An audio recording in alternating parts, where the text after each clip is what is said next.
La radio du Salon de la radio sur Connect en Air. L'interview sur Connect en Air depuis le Salon de la radio. C'est Christophe qui est avec nous. Christophe Plancard, bonjour. Bonjour. Merci d'être ici au Salon de la radio. Alors vous faites partie du casting, c'est ça, c'est combien en moyenne une voix off pour vous? Est-ce que vous vivez de ce métier? C'est votre métier tout au long de l'année? Oui, aujourd'hui cette voix. c'est 100% de mon activité. C'est autour de la pub radio, à 75% on va dire, et puis après le reste c'est du film d'entreprise, du répondeur téléphonique, enfin tout ce qui peut se parler. Puis c'est très recherché, Eric, vous n'allez pas me contredire, les voix graves comme Christophe. Le grain de voix est intéressant. Alors effectivement, il y a l'avantage, parce qu'on se connaît bien avec Christophe, c'est qu'il y a des comédiens qui ont un grain de voix intéressant, mais qui sont dans un registre juste du grain de voix intéressant, c'est-à-dire juste de la bande-annonce de film. Alors on va utiliser ce comédien que pour une bande-annonce de film, par exemple.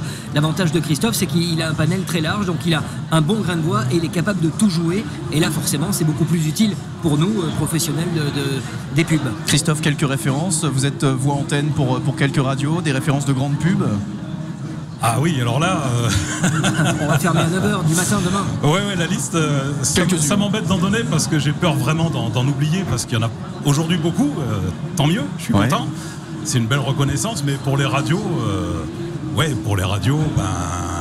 j'ai la chance de faire toutes les promos. Alors, pas tellement en national, mais plus pour le côté régional. Beaucoup toutes les autopromos pour RFM. D'accord. Sur différentes régions. Donc dès qu'il y a des sponsorisations, des choses comme ça, c'est moi qui les fais aujourd'hui.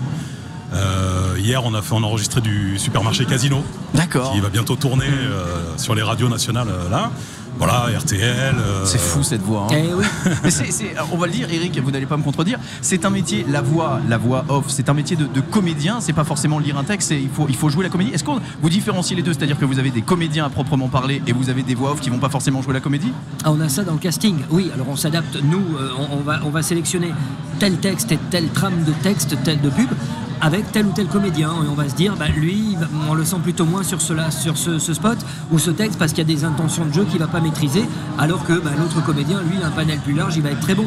Il y a des comédiens de pub, et chaque mot est important, parce qu'une pub, ça dure 20 ou 30 secondes, donc il faut vraiment ressentir le texte et après le mettre en œuvre. C'est le client qui choisit la voix, ou c'est vous qui dites écoutez, on a ce casting, on a cette voix, on peut vous proposer par exemple Christophe ou... Alors ça dépend, sur des budgets un peu plus importants ou des budgets ou des spots traités par des agences de com, ils vont voir sur le casting voix, donc ils choisissent 2 ou 3 comédiens sur des gros budgets, sur des pubs locales moins importants qui nous laissent le libre cours, et nous on choisit un petit peu qui on veut en fonction bien sûr du texte. Christophe, avec cette grosse voix en période de Noël, vous faites les voix de Père Noël aussi, non? Oui, bien sûr que je fais la voix de Père Noël. Donc il y a eu une forte activité pendant les fêtes alors?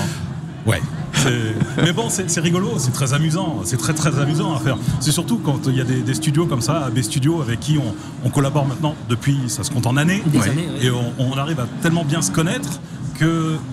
ils vont créer des textes aussi qui vont être plus adaptés déjà pour tel ou tel autre comédien ou comédienne, parce qu'ils nous connaissent bien et ils savent qu'on va respirer à tel moment, ils le savent déjà avant quoi.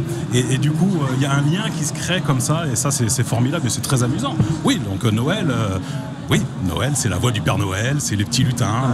Et donc forcément ce salon, ça permet de voir beaucoup de monde, de voir les amis et de se retrouver. Bah oui. Bon, merci beaucoup Eric. Vous, c'est la première fois que vous venez à ce salon alors? Première fois, on m'a souvent invité, donc voilà, là c'est l'occasion de mettre un petit peu des visages sur toutes les voix avec qui on travaille, de rencontrer des clients fidèles également, et puis de découvrir de nouveaux partenariats, pourquoi pas avec AB Studio. Écoutez, merci beaucoup. On vous retrouve sur le stand, juste en face du bar, c'est ça? Oui, je me suis dit que c'était une bonne idée. Voilà, pour le café, pour tout ce qu'il faut. C'est étonnant. Merci Christophe. Je comprends pas pourquoi, c'est étonnant. Hein. Merci de nous voir. Merci Jérémy. Au revoir. La radio du Salon de la radio remercie l'ensemble des exposants. Retrouvez la liste complète sur la nouvelle application mobile du Salon de la radio.